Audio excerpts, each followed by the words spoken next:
মৰমৰ ছাত্ৰ-ছাত্ৰীসকল, আশা কৰিছোঁ তোমালোক সকলো ভালে আছা। ছাত্ৰ-ছাত্ৰীসকল, আজি আমি এই ভিডিঅ'ত আলোচনা কৰিম গণিতৰ এটা অতি গুৰুত্বপূৰ্ণ বিষয় পৰিমিতি, যাক আমি ইংৰাজীত মেনচুৰেশ্যন বুলি কওঁ। ছাত্ৰ-ছাত্ৰীসকল, তোমালোকে মনোযোগেৰে ভিডিঅ'টো চাবা, শেষলৈকে চাবা,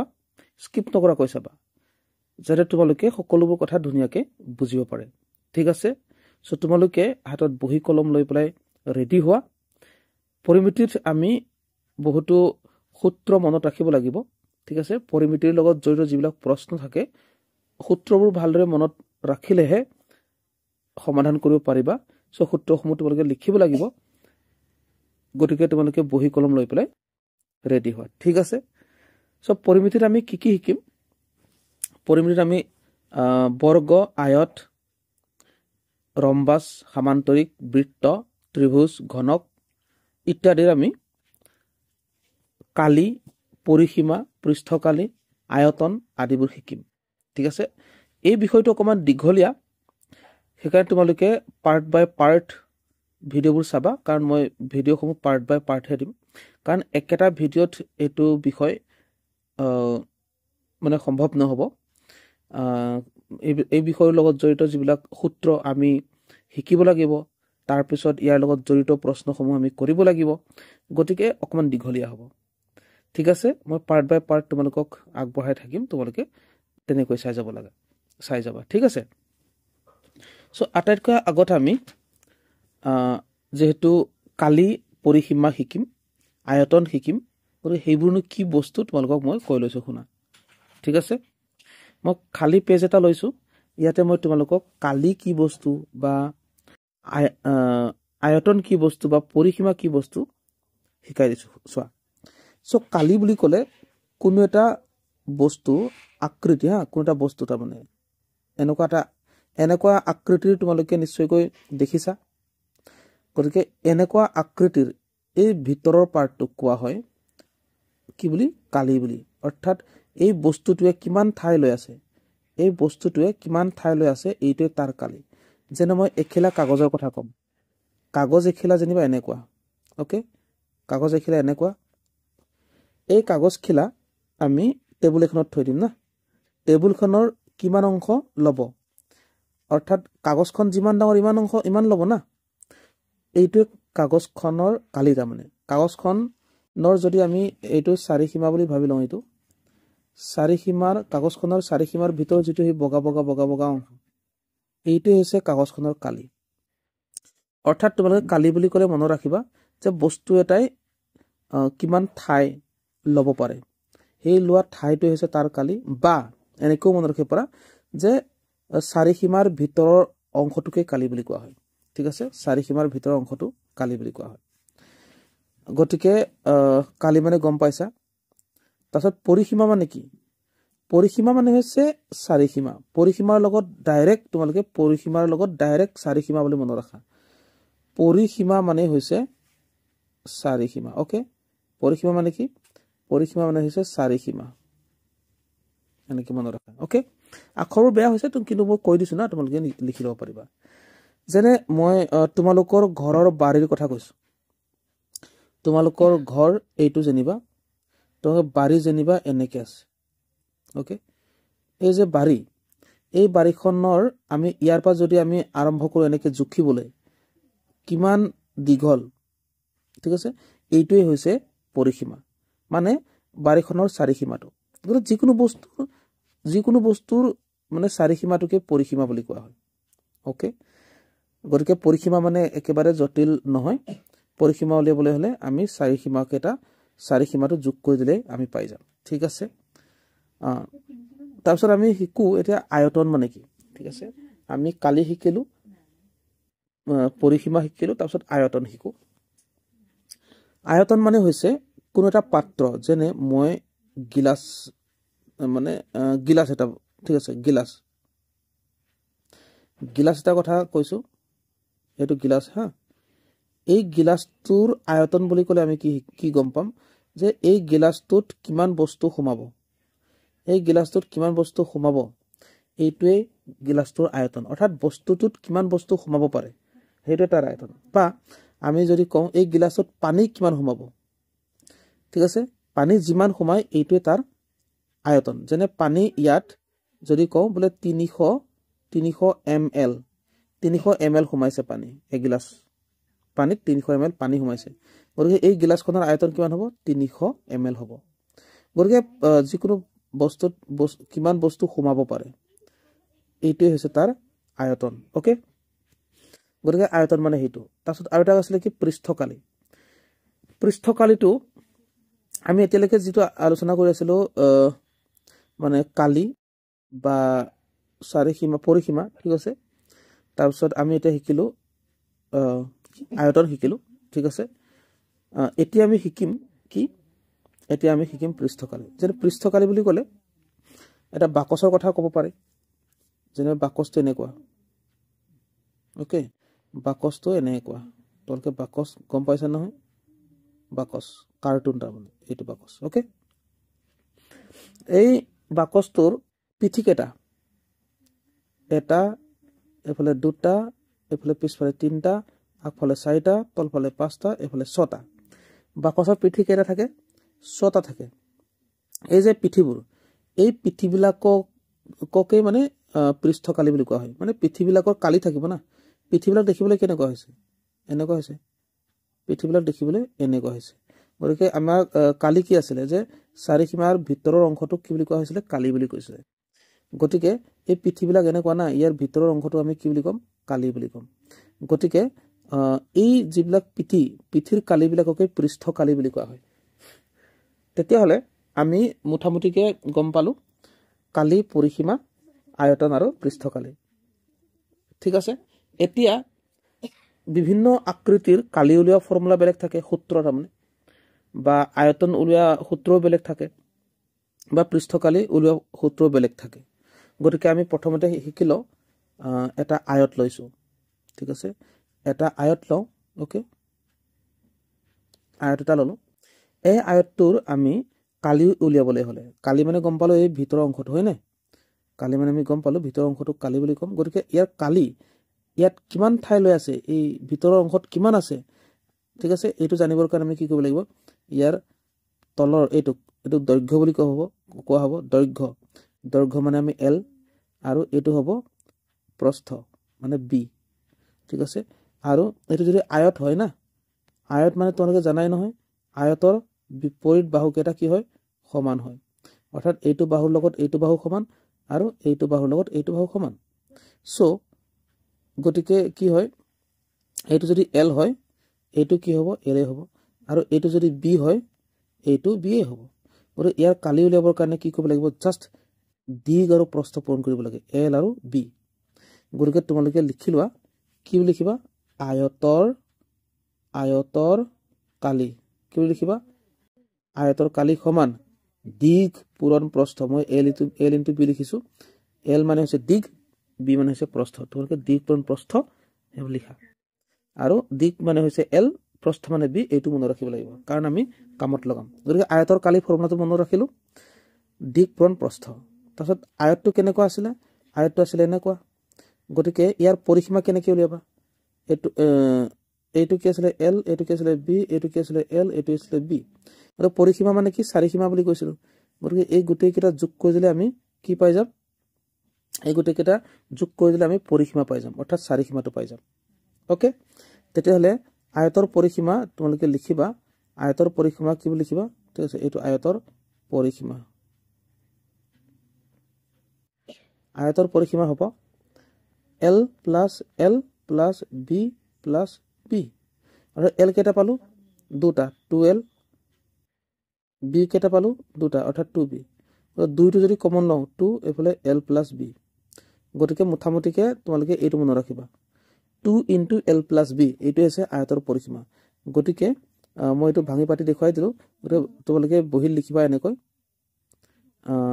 2 into L plus B এইটো 2 into L plus B কেনেকৈ পালো মই জাস্ট দেখুৱাই দিলো তোমালোকক গতিকে এনেকৈ আৰু L plus B মানে কি হ'ব দিগ যোগ প্ৰস্থ হ'ব L মানে দিগ B মানে প্ৰস্থ গতিকে এই দুটা কথা তোমালোকে লিখিলো আয়তৰ কালি এইটো আৰু আয়তৰ পৰিসীমা এইটো ওকে এতিয়া আমি বৰ্গৰ কথা চিন্তা কৰোঁ ঠিক আছে বৰ্গটো কেনেকুৱা হয় বৰ্গটো যেনিবা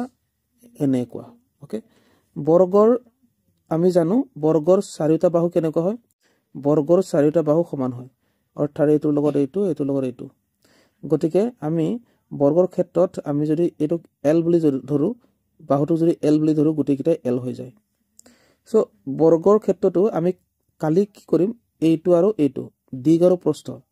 গতিকে বৰ্গৰ ক্ষেত্ৰত দিগ আৰু প্ৰস্থটো সমানেই থাকে সেইকাৰণে বৰ্গৰ ক্ষেত্ৰত কালিটো কি বুলি লিখা হয় বৰ্গৰ কালি ওকে বৰ্গৰ কালি লিখা হয় L স্কয়াৰ অৰ্থাৎ বাহু স্কয়াৰ বুলি লিখা হয় L মানে কি বাহু গতিকে এইটো মানে কি বৰ্গৰ কালিৰ কাৰণে বাহু স্কয়াৰ হয় আৰু বৰ্গৰ পৰিসীমা কিমান হ'ব পৰিসীমাৰ কাৰণে এই চাৰিটা যোগ হ'ব না গতিকে L কেইটা হ'ব L চাৰিটা গতিকে 4L গতিকে এইটো তোমালোকে মনত ৰাখা এইটো লাগিব বৰ্গৰ কালি বাহু স্কয়াৰ বা L স্কয়াৰ L মানে তোমালোকে বাহু বুলি মনত ৰাখিবা আৰু এটোকে আয়তৰ ক্ষেত্ৰত L মানে দিগ বুলি মনত ৰাখিবলৈ কৈছিলো ঠিক আছে আৰু পৰিসীমাৰ ক্ষেত্ৰত কি হ'ব পৰিসীমাৰ ক্ষেত্ৰত ইয়াত 4L হ'ব অৰ্থাৎ চাৰিটা বাহু যোগ হ'ব না এইটো গতিকে আমি বৰ্গৰ ক্ষেত্ৰটো কালি আৰু পৰিসীমাৰ কথাটো তোমালোকক জনালো আৰু এইবোৰ তোমালোকে মনত ৰাখিবই লাগিব কাৰণ এনেকুৱা প্ৰশ্ন তোমালোকৰ আহিব এইবিলাকৰ লগত জড়িত প্ৰশ্ন আহিব ওকে তাৰ পিছত এতিয়া আহো আমি সামান্তৰিকৰ কথা আহো সামান্তৰিক বুলি ক'লে এইটো সামান্তৰিক ওকে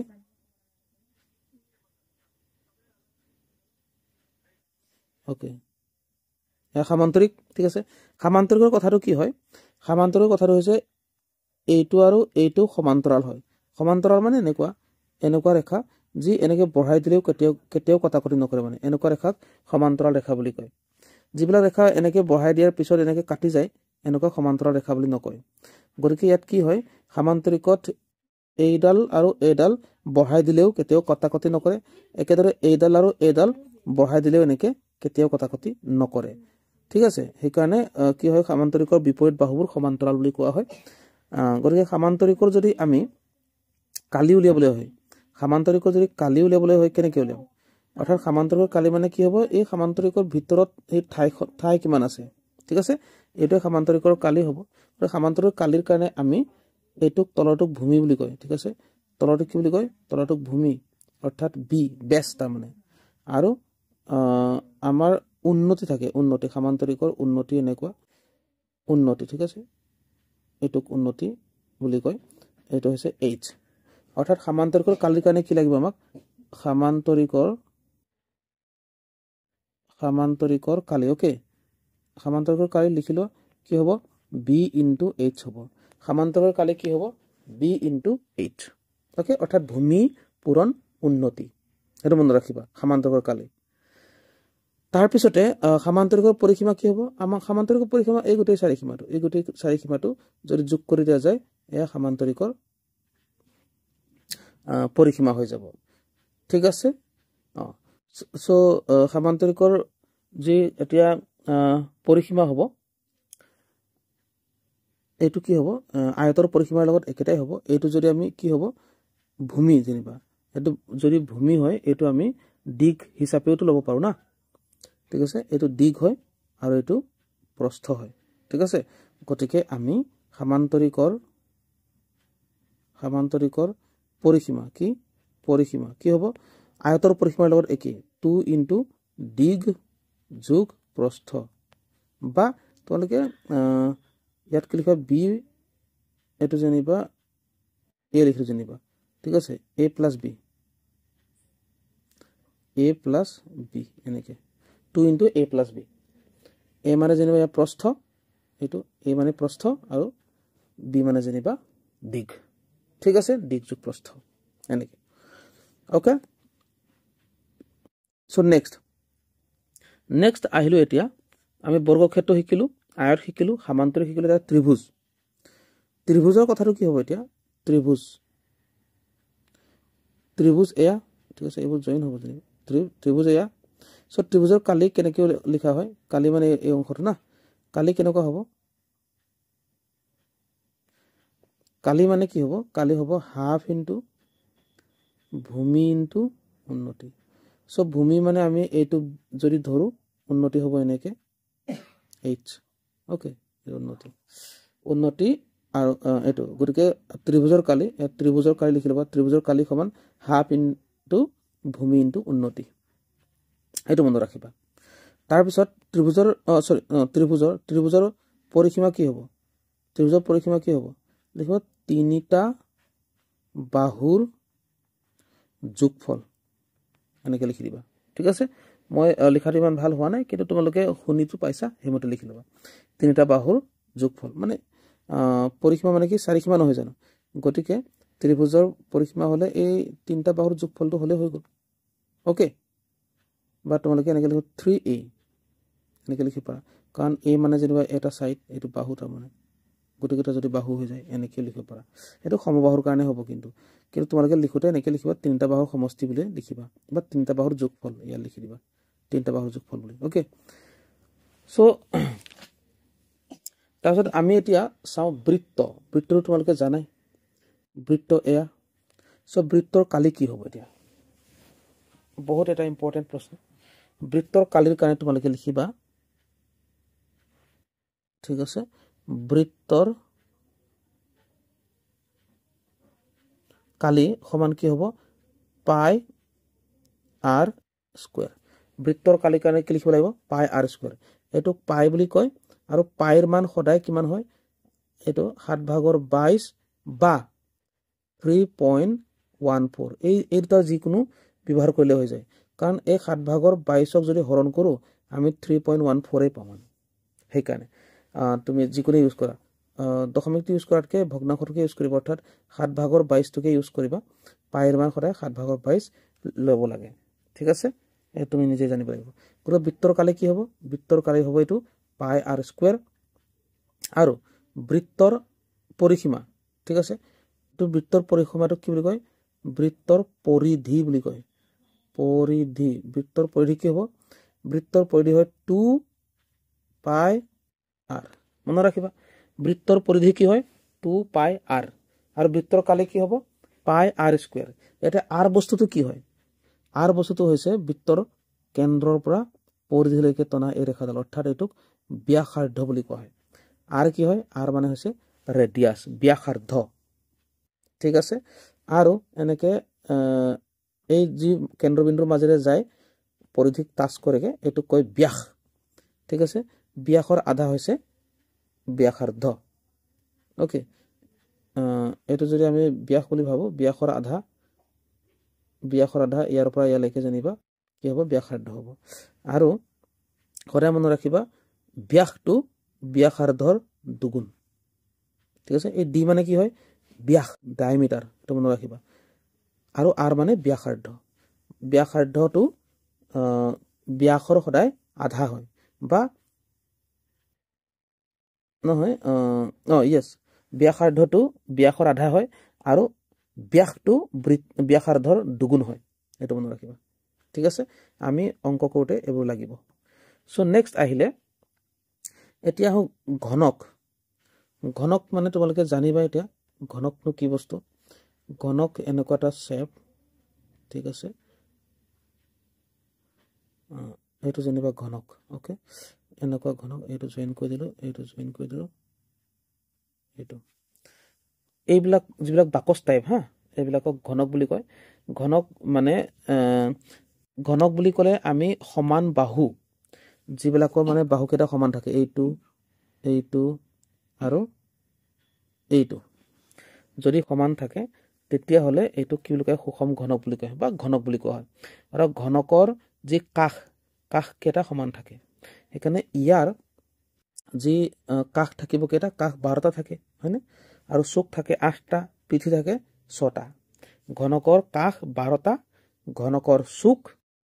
8টা ঘনকৰ পিঠি 6টা তোমালোকে লিখি ল'ব পাৰা দেই তোমালোকৰ 1 নম্বৰৰ প্ৰশ্নৰ কাৰণে আহিব পাৰে তাৰপিছত কথাটো হ'ল কি এতিয়া ইয়াৰ যে পৃষ্ঠকালিটো কি হ'ব যেহেতু ইয়াৰ কি হয় ইয়াৰ পিঠিবিলাক বৰ্গাকৃতিৰ হয় ঘনকৰ পিঠিবিলাক বৰ্গাকৃতিৰ হয় আৰু এনেকুৱা পিঠি কেইটা থাকিব 6টা থাকিব সেইকাৰণে বৰ্গৰ কালি কি আছিলে l স্কয়াৰ আছিলে অৰ্থাৎ বাহু স্কয়াৰ আছিলে ইয়াত পিঠি কেইটা থাকিব 6টা থাকিব এইটোকে কোৱা হয় ঘনকৰ পৃষ্ঠকালি ঘনকৰ পৃষ্ঠকালি ওকে ঘনকৰ পৃষ্ঠকালি কিমান 6l² এটো মনত ৰাখিবা ঘনকৰ পৃষ্ঠকালি এটো হৈছে 6l² ওকে ঘনকৰ পৃষ্ঠকালি 6l² এটো মনত ৰাখিবা আৰু ঘনকৰ পাৰ্শ্ব পৃষ্ঠকালি থাকে ঘনকৰ পাৰ্শ্ব পৃষ্ঠকালি লিখি লবা ঘনকৰ পাৰ্শ্ব ওকে পাৰ্শ্ব পৃষ্ঠকালি কি হ'ব 4l² কেলে পাৰ্শ্ব পৃষ্ঠকালিত কি হয় ওপৰৰ পিঠিটো আৰু তলৰ পিঠিটো বাদ দিব লাগে চাৰিফালৰ যি পিঠি থাকে সেই চাৰিফালৰ পিঠিটোক ধৰিব লাগে এই চাৰিফালৰ পিঠিটোক পাৰ্শ্ব পৃষ্ঠকালি বুলি কোৱা হয় ঠিক আছে চাৰিফালৰ গোটেই পিঠি একেলগে ওপৰৰ পিঠি আৰু তলৰ পিঠিটোক বাদ দিব লাগে ঘনকৰ পৃষ্ঠকালি গম পালো ঠিক আছে তাৰ পিছতে ইয়াত আমি যদি ঘনকৰ আমি ওকে ঘনকৰ আমি আৰু এটা কথা ক'ব পাৰো আয়তীয় ঘনক বুলি ঠিক আছে আয়তীয় ঘনকটো কি হয় দুটা আয়ত এনেকুৱা দুটা আয়ত লগ খাই আমি ছবিটো বনাব পাৰো অৰ্থাৎ আয়তীয় ঘনকৰ পিঠিবোৰ আয়তৰ নিচিনা এটা আমি যেটো কৰিছিল এটো মানে ঘনক আছিল তাৰ পিঠিৰ বৰ্গাকৃতি বুলি কৈছিল সেই কাৰণে l² হল গতিকে ইয়াৰ যি পৃষ্ঠকালি ইয়াৰ এটো আয়তীয় ঘনকৰ হা এটো আয়তীয় ঘনকৰ তোমালোকে লিখিবা এনেকে আয়তীয় ঘনকৰ মুঠ পৃষ্ঠকালি কি হ'ব ইয়াৰ কি হ'ব গোটেই পৃথিৱীৰ কি হয় এটো যেনিবা l হয় আৰু এটো যেনিবা b হয় আৰু এটো উন্নতি হয় হা lbh গতিকে ইয়াৰ পৃষ্ঠকালি হ'ব কি 2 into lb plus bh plus hl okay হেতু গতিকে আয়তীয় ঘনকৰ মুঠ পৃষ্ঠকালি কি হয় এটো ফৰ্মুলা মনত ৰাখিবা 2l into b plus b into h plus h into l ইয়াত l মানে হৈছে দিগ আৰু b মানে হৈছে প্ৰস্থ আৰু h মানে হৈছে উন্নতি ঠিক আছে এটো আৰু একেদৰে আয়তীয় ঘনকৰ পাৰ্শ্ব পৃষ্ঠকালি ওকে এটো পাৰ্শ্ব পৃষ্ঠকালি হ'ব পাৰ্শ্ব পৃষ্ঠকালি কি হ'ব ইয়াত তলৰ পিঠিটোৰ কালি আৰু ওপৰৰ পিঠিটোৰ কালিটো বাদ দিব লাগে তেতিয়া কি হ'ব 2 into bh plus hl হৈ যাব 2 into bh plus hl 2 into bh plus hl এটো পাৰ্শ্ব পৃষ্ঠকালি বুলি কয় হেৰু মনত ৰাখিলা ওকে তাৰ পিছতে আমি আয়তনলৈ আহো ঠিক আছে আয়তন মানে কি আয়তন মানে মই কলোৱে যে পাত্ৰটোত কিমান বস্তু সোমাব পাৰে হেতু তাৰ আয়তন গতিকে আয়তন উলিয়াবৰ কাৰণে কি কৰিব লাগে সদায়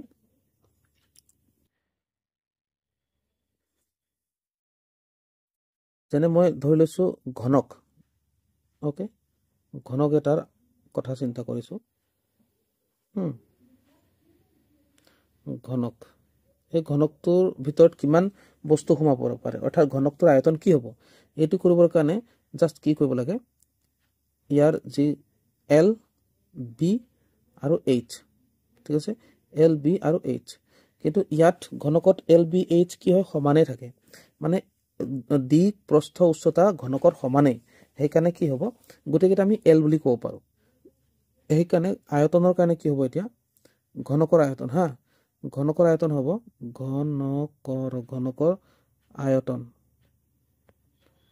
ঘনকৰ আয়তন কি হ'ব l length breadth into উন্নতি অৰ্থাৎ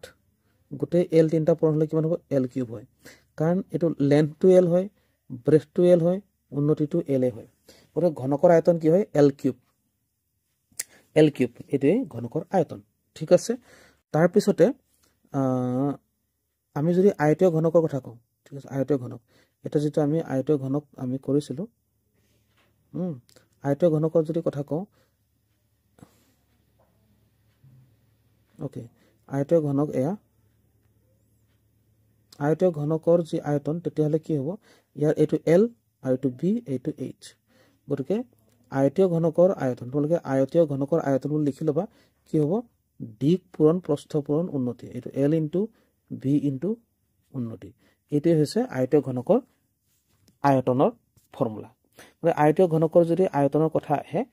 এই ফৰ্মুলাটো ইউজ কৰি পেলাই আমি আয়তন উলিয়াম ইয়াৰ উপৰিও আমাৰ বহুত কিছুমান জানিবলগীয়া আছে আমি এনেকুৱা ধৰণৰ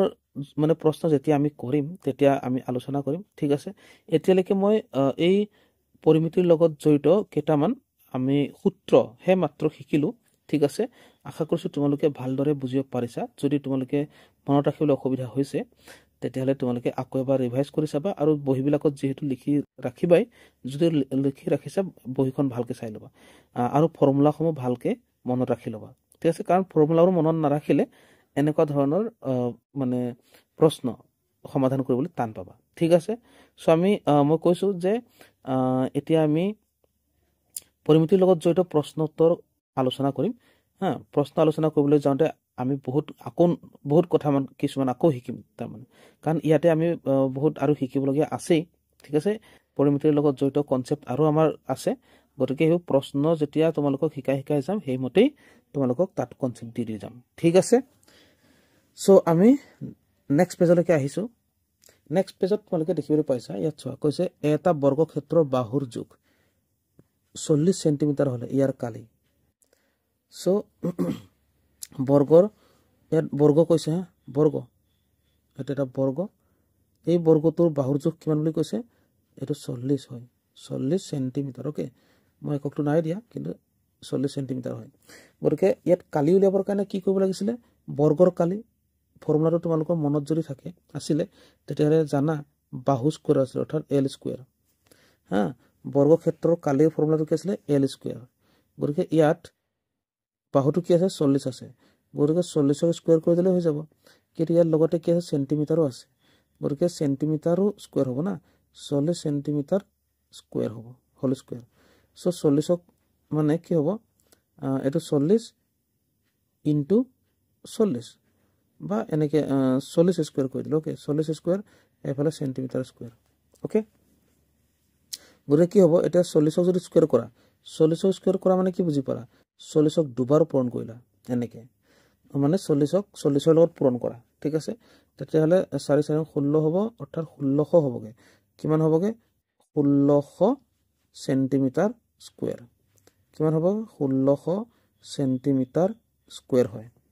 গতিকে সদায় মনত ৰাখিবা কালিৰ এককটো এনেকে বৰ্গ এককত লিখিব লাগে অৰ্থাৎ বৰ্গ সেন্টিমিটাৰ এই যে মই স্কয়াৰ বুলি পেলাই 2 দুইৰ ওপৰত এই 2টোক বৰ্গ বুলি কয় ঠিক আছে 2টোক বৰ্গ বুলি কয় গতিকে কালিৰ একক লিখিবলৈ যাওঁতে সদায় মনত ৰাখিবা